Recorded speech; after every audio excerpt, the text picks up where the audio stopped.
After Luo Feng discovered that the enemy from the Shadow Sky Realm had been hired to assassinate his people, he engaged them using only an avatar, deploying the water droplet world to protect the flying boat while splitting into 360 avatars to execute Blade River Slash against the opponent. As the battle reached a stalemate, he quickly identified the enemy's fatal weakness. His spiritual will was only at the first realm God King level, then used the Lai Yuan technique to completely crush the opponent's soul, decisively killing a God King and seizing the Grey Fog true body. Before ending the battle and concealing the incident to study the spoils, Luo Feng instructed Morosa not to release Qingyan and the others immediately, stating that he would personally escort them to Huyang City as soon as possible, where his stronger avatar was stationed and could handle any potential danger. He analyzed the earlier battle and concluded that his weaker avatar had managed to kill the Grey Mist entity not only because he possessed the Lai Yuan technique, but also because the opponent's spiritual will was unusually weak for a first-realm godly king. He noted that such weak spiritual will was extremely rare, since even many cultivators at the peak of the primal chaos realm who had stepped into the godly king level still possessed stronger mental resistance. Morosa questioned why such a high-level assassination would target him and Moyu Qingyan, as logically they should not attract such powerful enemies. Luo Feng calmly explained that the root cause was his previous action of destroying a major opportunity belonging to the godly king of Wuxiang from the Shi kingdom. This opportunity was extremely precious, so much so that it required around 50 million merit points to exchange. Wuxiang had gone as far as sacrificing his relationship with the Emperor of Tian Kun and effectively binding himself to the Two Realms Palace in order to obtain it. Because Luo Feng destroyed this opportunity, Wuxiang not only lost years of accumulation but also a path he had risked everything to secure, making him harbor deep hatred. Luo Feng deduced that the Shadow Sky Realm assassination was most likely commissioned by Wuxiang. Very few individuals would be willing to spend such enormous resources merely to eliminate a servant and a disciple unless there was a personal vendetta of this magnitude. Morosa immediately understood the severity of the situation and concluded that Luo Feng had essentially created a life-and-death enemy at the godly king level. During their journey through the void aboard the flying boat, Luo Feng inspected the corpse of the slain godly king that he had stored earlier. He carefully searched through it and found only a few storage artifacts and a concealed godly king-level weapon, a golden cone, which the opponent had not even had time to use. After evaluating all the items together, Luo Feng estimated their total value at less than 100 billion cosmic sand, which surprised him given the opponent's cultivation level. He found this extremely unusual, since even the Desert Wind City Lord, who had invested heavily in his own body through the primordial bloodline, had accumulated around 80 billion cosmic sand. Yet this godly king, despite his level, seemed almost impoverished in terms of external wealth. Luo Feng then realized the explanation. The assassin had clearly poured nearly all his resources into strengthening his own physical and spiritual form rather than accumulating external treasures.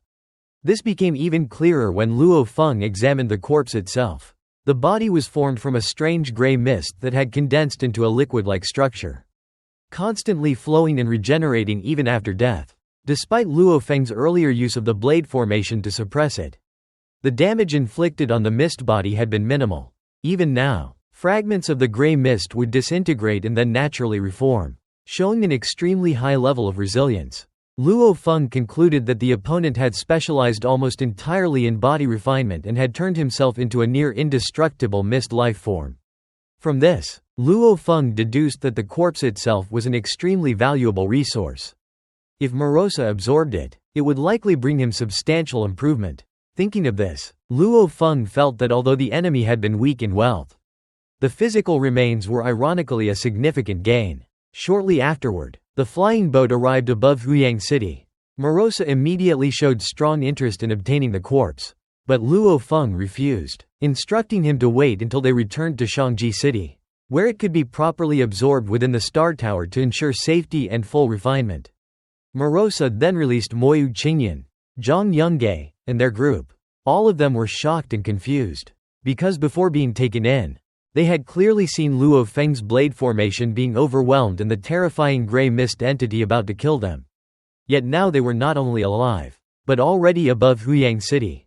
Completely unharmed, Morosa instructed Moyu Qingyan to quickly visit his father in Huyang City, finish his affairs, and then return to Shanji City without delay. When Moyu Qingyan cautiously asked how they had survived such a catastrophic situation, Morosa simply refused to answer and flew away toward the city lord's mansion. At the same time, within the hidden dimension known as the Shadow Sky Realm, a thunder element cultivator urgently reported that the envoy assigned to the mission had completely perished. Not only had his main body died, but all of his avatars had also been annihilated without exception, and even their causal traces had been erased. Shocked, he immediately rushed to a pavilion where his master resided. Inside the pavilion sat a mysterious figure whose presence seemed to influence the entire Shadow Sky Realm, extending even beyond it into the broader land of origin. The Thunder Cultivator respectfully reported that the mission had been commissioned by the godly king of Wuxiang from the Shi Kingdom, targeting Luo Sa and Moyu Qingyan. The envoy had first sent avatars to assassinate them, but after failure, he personally descended with his true body, yet never returned. After hearing this, the master calmly concluded that the envoy had been completely erased. Since there was no causal attack reaching the Shadow Sky Realm, the cause had to be a direct spiritual or soul-based annihilation. He analyzed several possibilities: an overwhelming spiritual will attack, a soul path extermination technique, or an illusion-based kill method. He noted that although the envoy's spiritual will was not strong, it had still reached the threshold of a first-realm godly king, meaning the attacker's will must have surpassed even the ultimate God King level or involved extremely rare Soul Dao mastery. Despite the seriousness of the method, the master treated the matter as insignificant in the broader scheme. He reminded his subordinate that relying on external power to cultivate envoys always contained inherent flaws, because such beings could be instantly destroyed when facing truly superior existence. He compared this to more perfect life creation systems, such as those related to the Sector Beast lineage of Tianmu Kingdom and the mysterious practitioner from the East Extreme Domain who cultivated life through the Great Tao of Life Origin. Noting that these methods produced far more stable lifeforms, he then reflected that there were still key aspects of life creation and cultivation techniques he had not fully understood.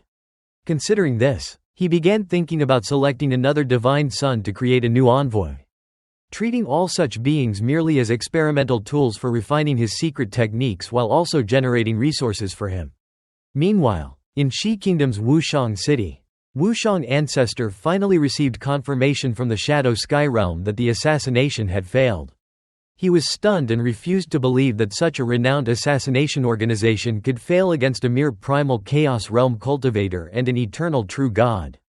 The Shadow Sky Realm responded that Luo He's avatar had intervened, and that a second attempt with a stronger assassin would require an additional cost of 500 billion cosmic sand. Wuxiang Ancestor immediately rejected the offer, considering it far too expensive to kill what he viewed as insignificant targets. Having already lost an enormous fortune and his once great opportunity, his anger intensified further. He contacted his elder brother, the Emperor of Tien Kun, to complain and explain everything that had happened. The Emperor of Tien Kun responded coldly, telling him to endure the loss. He explained that the Shadow Sky Realm rarely fails because they meticulously account for all possible variables, including protective forces like Luo He's avatar. Therefore, the failure must have been caused by an unknown external factor, which itself was worth investigating. However, he firmly warned Wuxiang Ancestor not to continue opposing Luo He. Luo He was a direct disciple of Emperor Chu, and further conflict could damage his own alliances with the Flame-Wind ancient country. He emphasized that maintaining good relations with this superpower was essential, as it was one of the two core forces of the entire land of origin. Therefore, he ordered Wuxiang to end all hostilities immediately. Although Wuxiang Ancestor felt deeply unwilling and resentful, he had no choice but to obey. In reality, all his ambitions and future resources depended entirely on his elder brother's influence, leaving him with no alternative but to suppress his anger. Moyu Qingyan and his wife Yun Jie prepared to leave Huyang City. Although Qingyan was reluctant because it was the place where he had grown up with his father and elder brother and had once imagined settling down with his wife, Yun Jie reminded him that Shanji City possessed far greater cultivation resources and was a much better place for their future and for the children they would have.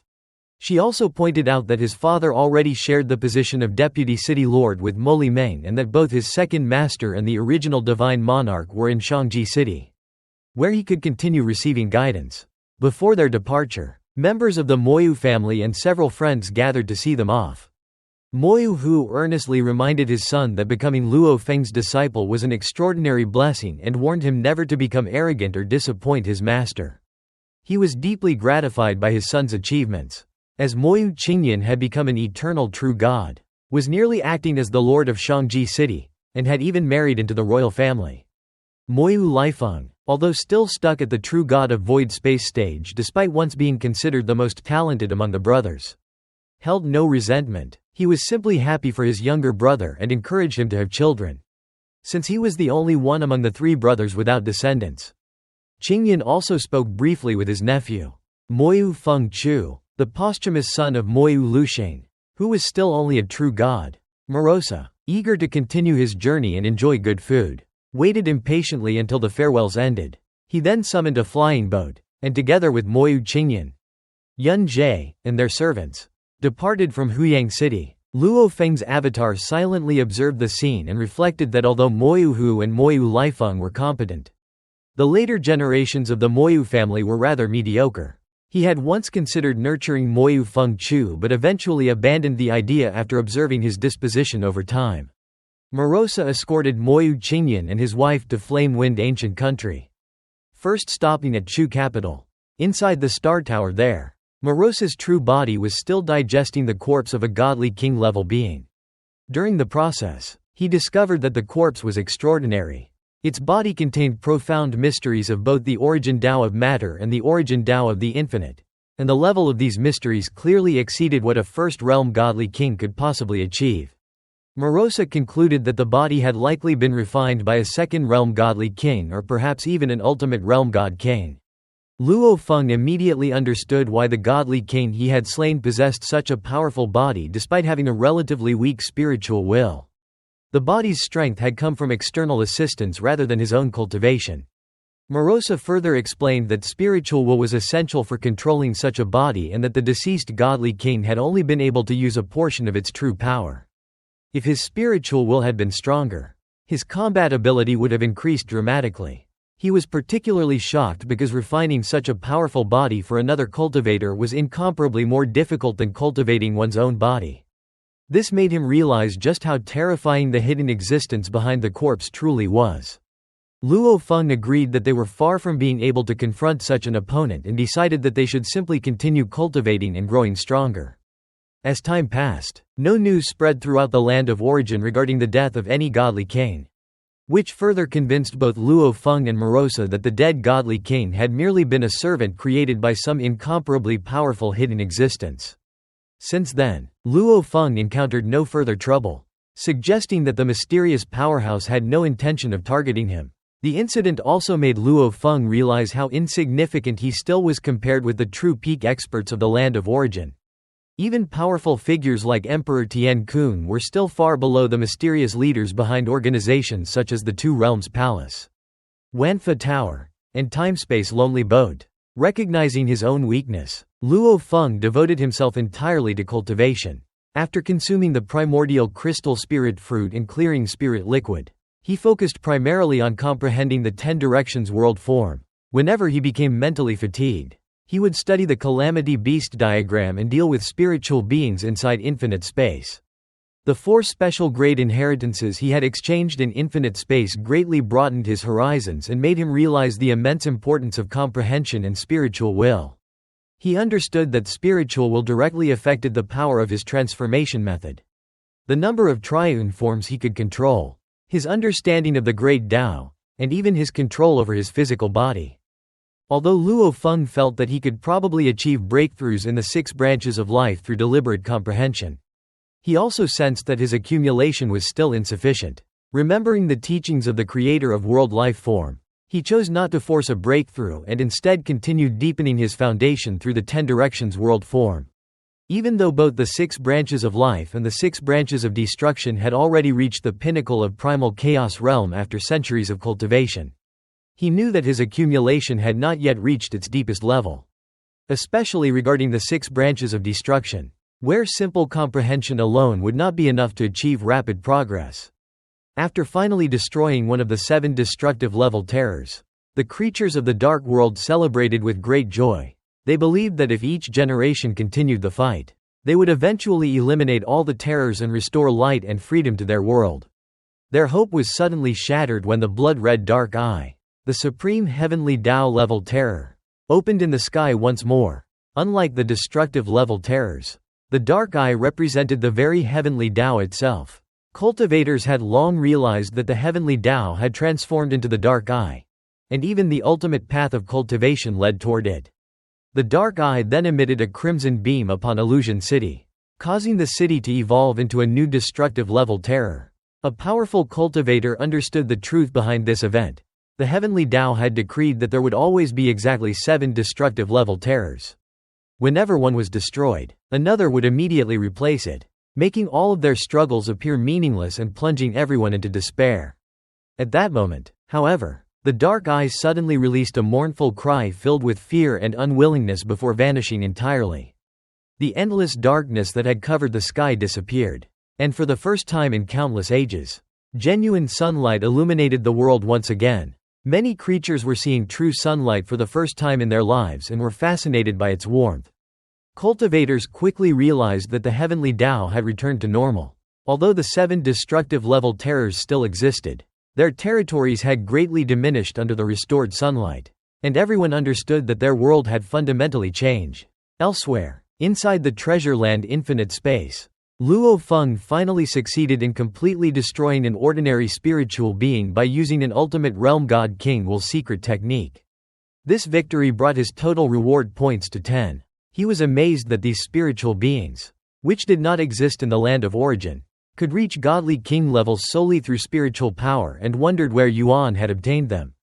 The intelligence he had gathered suggested that only those possessing ultimate realm god king level will could truly destroy these beings. This made him realize that the ancient experts of infinite space likely possessed extremely powerful willpower secret techniques. He also noticed that the inheritances within the infinite space treasure vault contained many techniques focused on willpower, some of which might even approach the level of the Lai Yuan technique. As his strength increased and he gained access to higher levels of knowledge, he understood that he might eventually encounter techniques comparable to the Lai Yuan technique itself. Luo Feng reminded himself not to become arrogant because the Lai Yuan technique was only one of the many opportunities left behind by Yuan. He also thought about Emperor Ming's Calamity Beast diagram and believed that the will cultivation method hidden within it was no weaker than the Great Destruction heart refining technique of the Lai Yuan technique. Of the 3 spiritual beings he had been fighting, the 2 weaker ones had already been destroyed, leaving only one powerful being that he still could not eliminate. He left an avatar to watch over it and sent 9 other avatars to explore distant regions in search of new prey. As he traveled through infinite space, Luo Feng repeatedly received warnings ordering him to leave certain territories. The resource-rich areas had long been occupied by ancient beings who did not care about his reputation as Great Saint Luo He.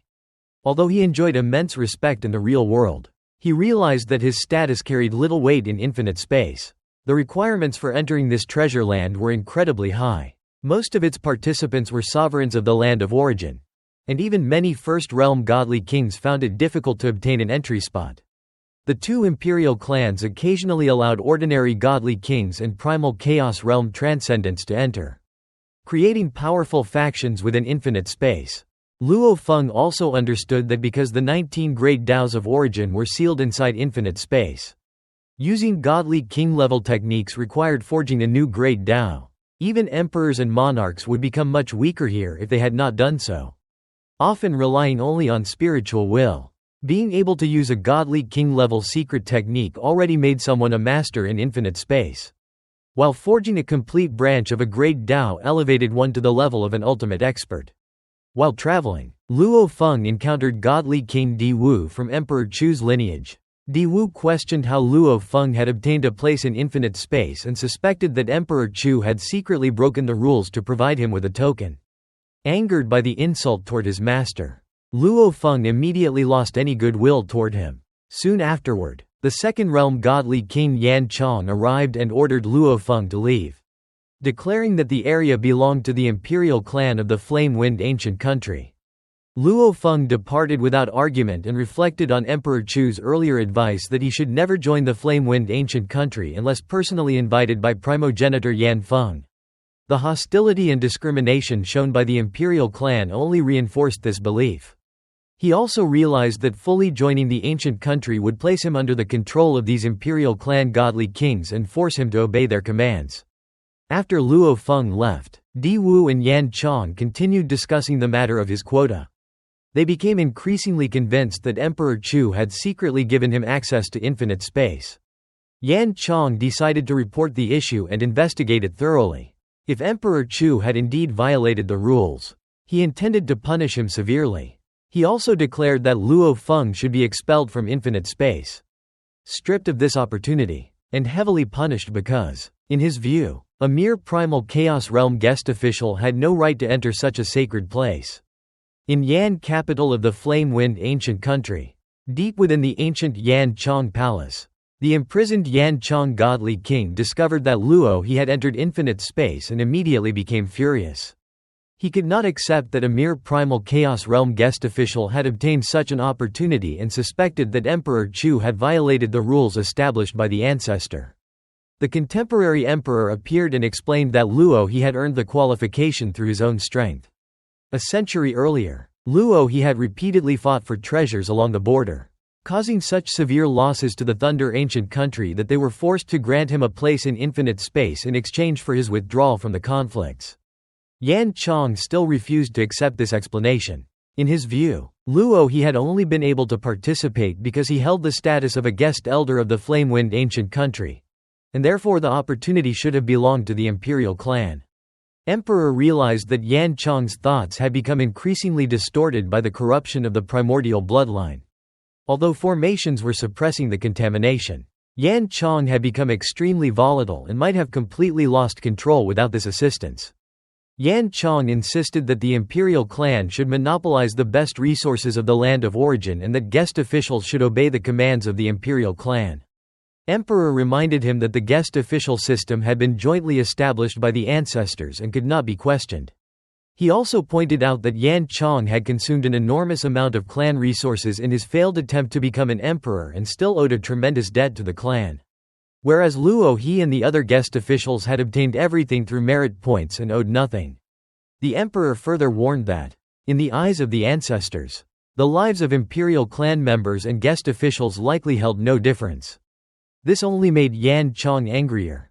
Hoping to help him, Emperor advised him to seek guidance from Emperor Ming, whose spiritual will ranked first in the current reincarnation era and whose achievements in that field were unmatched. According to Emperor, Yan Chong's only chance of becoming an emperor was to learn from Emperor Ming. However, Yan Chong refused, revealing that he had once sought Emperor Ming's guidance but had been repeatedly humiliated and treated like a servant. Unable to endure such humiliation, he swore that he would rather remain imprisoned forever or perish than ask Emperor Ming for help again. After leaving, Emperor reflected that many members of the Imperial clan had become greedy.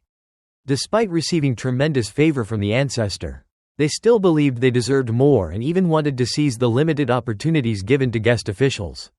He also understood that the ancestor, having lived through several reincarnation eras, likely had little attachment to descendants born so many eras later. Inside infinite space, Luo Feng paid little attention to Yan Chong's hostility. He was grateful that everyone there possessed roughly equal physical bodies because, outside infinite space, ancient beings like Yan Chong could likely kill him effortlessly. He knew that Yan Chong was an ancient second-realm godly king who cultivated a primordial bloodline and possessed unimaginable strength and treasures. Although he rarely appeared in the outside world, Luo Feng found infinite space increasingly fascinating because it allowed him to encounter many ancient beings who were almost impossible to meet elsewhere. Since no one had yet opened a path to the second realm of godly king within infinite space, most differences between cultivators came from their spiritual will rather than their physical bodies.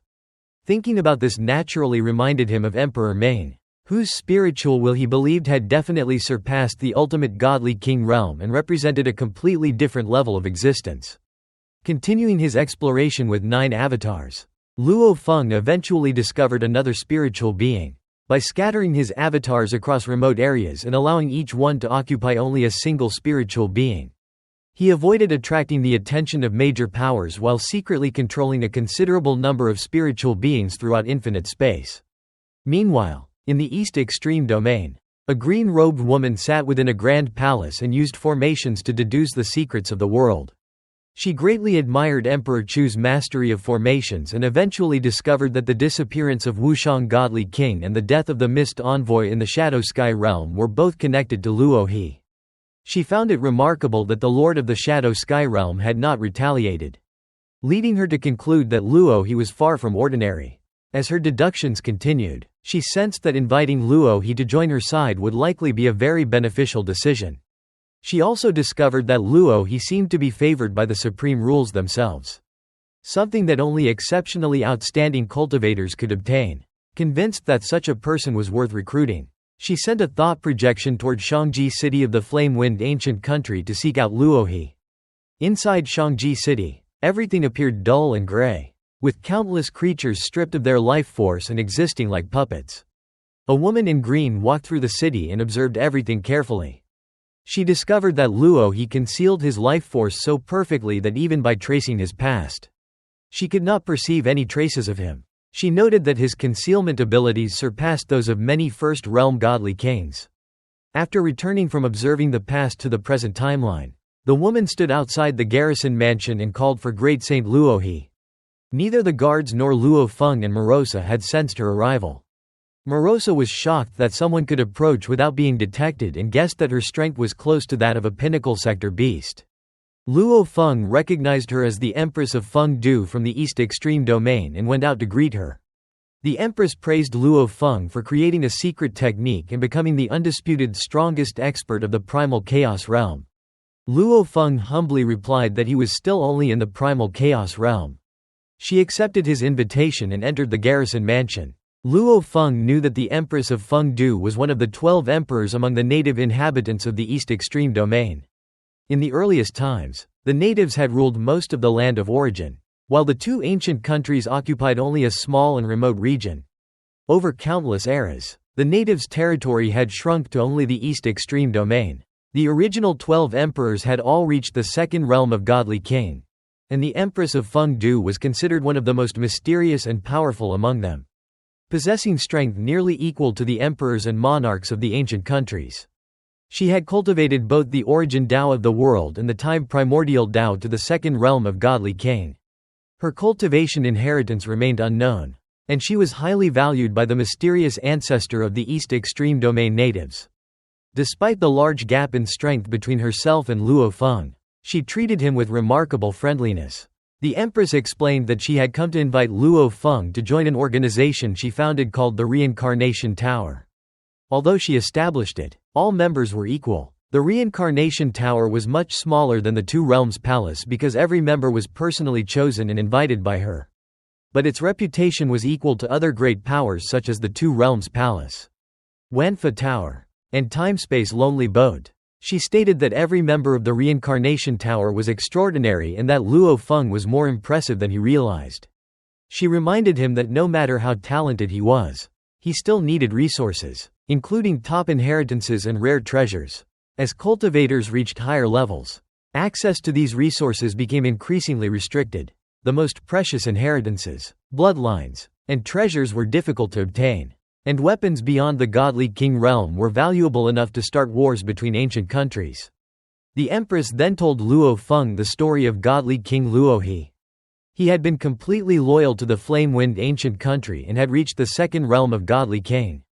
He was content with his life, focused on cultivating and raising his wife, 3 sons, and 2 daughters. Although the Imperial clan received far greater resources than him, he never complained and remained grateful to his master, Emperor Zan. Eventually, Godly King Luo He refined a powerful secret treasure left behind by Yuan, a weapon beyond the Godly King realm. Possessing this treasure allowed him, despite being only in the second realm of Godly King, to rival emperors and monarchs. However, during the mission for the Flame-Wind ancient country, he used the weapon only once.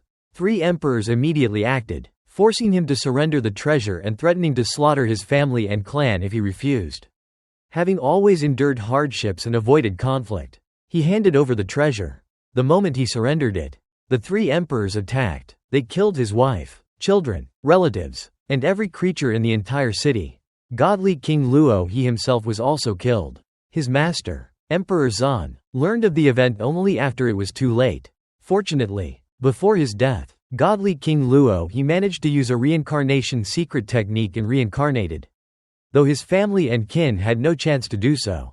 After reincarnation, he became the expert now known as Emperor Gui Shu. Luo Feng was shocked to learn this. Knowing that Emperor Gui Shu held a deep blood feud against the Imperial clan of the Flame-Wind ancient country and had already killed several of their godly kings, the Empress revealed that Emperor Gui Shu was one of the members of the Reincarnation Tower. She created the organization so that its members could support one another and survive through the reincarnation era together. She believed that Luo Feng also possessed the qualifications to become an official member. She explained that the Reincarnation Tower currently had only 8 members and that Luo Feng was the 9th person she had chosen and the first cultivator from the primal chaos realm ever invited to join. Luo Feng smiled at the woman in blue and stated that Senior Feng Du thought too highly of him. Noting that the Reincarnation Tower was prestigious in the land of origin and its members must far surpass him in strength, the woman in blue replied that among the current 8 members, 1 was invincible in the first realm of Godly King while the other 7 were in the second realm of Godly King.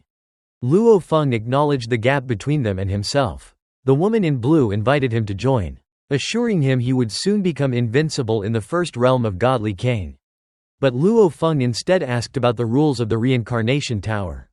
She explained that she founded the organization and that all members were equal and knew each other's identities, and that participation in any action was voluntary. The core rules were that identities must not be disclosed and participants must not betray each other. While refusal to participate carried no obligation to reveal information, Luo Feng accepted after understanding the rules, reasoning that they were simple and that the Reincarnation Tower had a strong reputation in the land of origin. Unlike other factions such as the Two Realms Palace, Wanfa Tower, and Time-Space Lonely Boat, and that Empress Feng Du was well regarded. He also recalled his Master Mountain-sitting guest's guidance that godly kings would eventually join factions. The woman in blue welcomed him, gave him a token that allowed entry into the Reincarnation Tower and communication with the other 8 members, and announced she would gather them to warmly welcome the new member. Elsewhere, a towering figure occupying a vast land awoke upon sensing Feng Du had invited a new member, expressing surprise that the Reincarnation Tower had gained a new member again. In another place, a drunken young man surrounded by companions dismissed cultivation as unnecessary for domination, preferring to enjoy freedom and wine, though he later became curious about the new member and used his token to enter the Reincarnation Tower. At the edge of the universe ocean beyond the land of origin, a massive creature in poisonous fog with a golden eye also sensed the invitation and joined the gathering through thought. Luo Feng descended into the Reincarnation Tower for the first time via the token, arriving in an illusory pavilion where 8 figures were already seated, making him the last to arrive. The Queen of Wind Capital greeted him as Luo He, and the others welcomed him warmly. Luo Feng recognized them immediately since they did not conceal their identities and was shocked by the organization's strength and reputation, noting it rivaled the Two Realms Palace despite having few members. The Queen of Wind Capital declared him the 9th member, and introductions followed. Emperor Gui Shu welcomed him. The Great Freedom Sovereign remarked on his fame as the number 1 of the primal chaos realm, and Wuxin spoke to him as well. Luo Feng addressed Wuxin respectfully, recalling Wuxin's past as a godly king and guest elder of the Flame-Wind ancient country who died after repeated assassination attempts and chose reincarnation to escape causal tracking.